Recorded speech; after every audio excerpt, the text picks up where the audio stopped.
এবার আর কোনো উদ্বেগ প্রকাশ না, কোনো দুঃখ প্রকাশ না, কোনো রকমের সতর্ক বাণী নয়, কোনো যোগাযোগ করে কিছু বলে দেওয়া, এসবের সময় অতিক্রান্ত হয়ে গেছে। এবারে সময় এসেছে সরাসরি অ্যাকশন দেখানো। ভারত যদি একদিকে পাকিস্তানের মতো একটা শত্রু রাষ্ট্র, স্থায়ী শত্রু রাষ্ট্র না চায়, তাহলে বাংলাদেশের ব্যাপারে এখনই কোনো ব্যবস্থা নিতে হবে। কারণ বাংলাদেশে মৌলবাদী ধর্মান্ধ গ্রুপ একের পর এক যে অঘটন ঘটিয়ে যাচ্ছে, হিন্দুর উপর অত্যাচারের মাত্রা যেখানে নিয়ে এসেছে, এখনো যদি ভারত এই বিষয়ে কোনো কাজ করতে না চায়, কোনো অ্যাকশন নিতে না চায়, তাহলে বুঝবো ভারতের পক্ষে সমূহ বিপদ। সমূহ বিপদ এই জন্য যে বাংলাদেশ ক্রমশ আফগানিস্তান, পাকিস্তানের মতো একটা স্থায়ী হিন্দু শূন্য, বিধর্মী শূন্য একটা দেশ হতে যাচ্ছে, যেখানে কেবলমাত্র মুসলমানরাই থাকবে। শুধু মুসলমান নয়, তারা আরবের মুসলমানদের মতো নয়, তারা উদার মনের মুসলমান নয়, তারা সম্পূর্ণ ধর্মান্ধ এবং চিরকালের জন্য এরা ভারতের বিদ্বেষী। কাজেই সেই বিষয়টাকে যদি এখনো লক্ষ্য করা না হয়, তাহলে কিন্তু বিপদ হবে। আমরা প্রথম থেকেই দেখে আসছি, এই ইউনুস, যিনি নাকি শান্তিতে নোবেল পুরস্কার পেয়েছে, অথচ একটা অশান্তির দূত, তাকে শয়তান বলা যেতে পারে। বিভিন্ন ধর্মীয় শাস্ত্রে যাকে যেসব শয়তানের প্রতিরূপ, সেইভাবেই সে এসেছে এবং সমস্ত বাংলাদেশের হিন্দুদের ধ্বংস করার উদ্দেশ্য নিয়ে এসেছে। প্রথম থেকেই হিন্দুর উপরে লক্ষ্য করা হয়েছিল যে হিন্দুরাই টার্গেট হবে। তারা প্রথমে আওয়ামী লীগের হিন্দু, তারপরে সাধারণ হিন্দু, এবং সেখান থেকে অতি সাধারণ হিন্দু। মৌলবাদীরা ক্রমশ মাথাচাড়া দিয়ে উঠছে, তাদেরকে জেল থেকে ছেড়ে দেওয়া হয়েছে, তাদেরকে কাজ করার সুযোগ দেওয়া হয়েছে, তাদেরকে সাথে নেওয়া হয়েছে। আসলে ডক্টর ইউনুস নিজেই একজন মৌলবাদী, সাম্প্রদায়িক, এবং তার মধ্যে হিংসা এবং বিদ্বেষের বীজ পুরোপুরি ভর্তি রয়েছে। সেই লোকটিকে এখানে যখন নিয়ে আসা হলো, তখনই বুঝতে হতো ভারতের যে আমাদের পক্ষে কিছু সমস্যা এরা দেখা দেবে।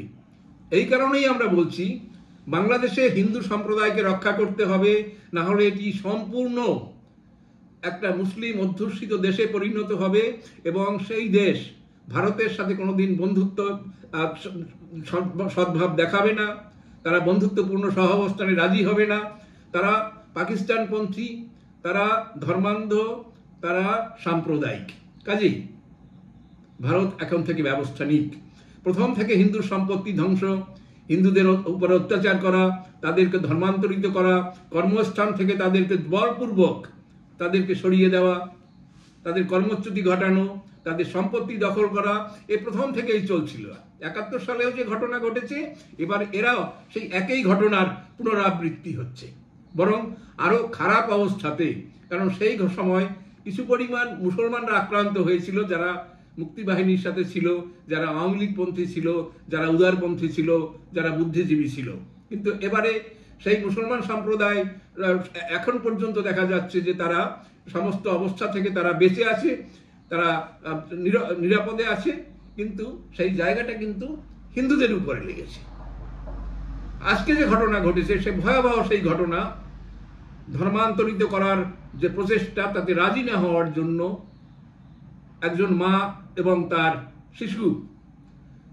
শিশুপুত্রকে তারা সেখানে মেরে ঝুলিয়ে দিয়েছে। অর্থাৎ এই ছবি যারা প্রচার করেছে, তারা দেখাতে চাইছে সমগ্র হিন্দুদের উপরে যে তোমাদের জন্য কি ভয়াবহ দিন আসতে চলছে।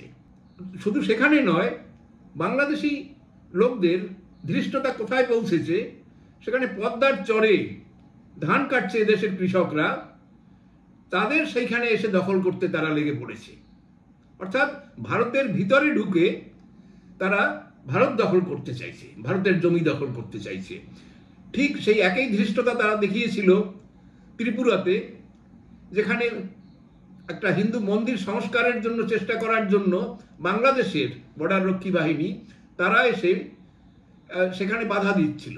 অর্থাৎ তাদের ধৃষ্টতা ক্রমশ সীমা ছাড়িয়ে যাচ্ছে। সেটা হোক, কিন্তু আমরা চাইছি ভারত এখনই শুধুমাত্র মৌখিক উদ্বেগ প্রকাশ করা, মৌখিক দুশ্চিন্তা দেখানো, এভাবে উপদেশ দিয়ে কিছু হবে না। তাদের উপরে প্রত্যক্ষভাবে অ্যাকশন নিক এবং বাংলাদেশের হিন্দুদেরকে বাঁচানোর জন্য বাংলাদেশ থেকে সুনির্দিষ্ট অংশ, হিন্দুদের অনুপাতিক অংশ কেটে নিয়ে তাদের আলাদা বাসস্থানের ব্যবস্থা করে দিক এবং সেখান থেকে আন্তর্জাতিক যেসব সংস্থা আছে, ইউএনও রয়েছে, তাদের মাধ্যমে সেখানকার জনগণকে স্থানান্তরিত করার ব্যবস্থা করা যাক। সেটা যদি না করা হয় তাহলে বাংলাদেশে কোনো হিন্দুকে বাঁচিয়ে রাখা যাবে না এবং একটা স্থায়ী শত্রু রাষ্ট্র আমাদের পাশে থাকবে, যাদের লক্ষ্য আমাদের সমগ্র দেশে তারা উগ্রবাদী মৌলবাদী যোগান দিয়ে যাবে, এখানে সন্ত্রাসের আবহাওয়া তৈরি করে রাখবে এবং ভারতের আভ্যন্তরীণ শান্তি বিঘ্নিত করবে। কাজেই আবার বলি, ভারত এখনই কাজে লেগে পড়ুক। তার দ্বারা বাংলাদেশে হিন্দুদের যেমন রক্ষা করা যাবে, তেমনি ভারতও এই স্থায়ী শত্রুর হাত থেকে রেহাই পেতে পারবে। দরকার হলে পূর্ব সীমান্তে যেখানে আরাকানবাসীরা বাংলাদেশের সাথে যুদ্ধ করছে, বাংলাদেশ সীমান্তের দিকে এগিয়ে এসছে, তাদের মদত দিক, তাদের মাধ্যমে চট্টগ্রাম দখল করার ব্যবস্থা নিক। এছাড়া বাংলাদেশের হিন্দুদেরকে রক্ষা করার দ্বিতীয় কোনো রাস্তা নেই। নমস্কার।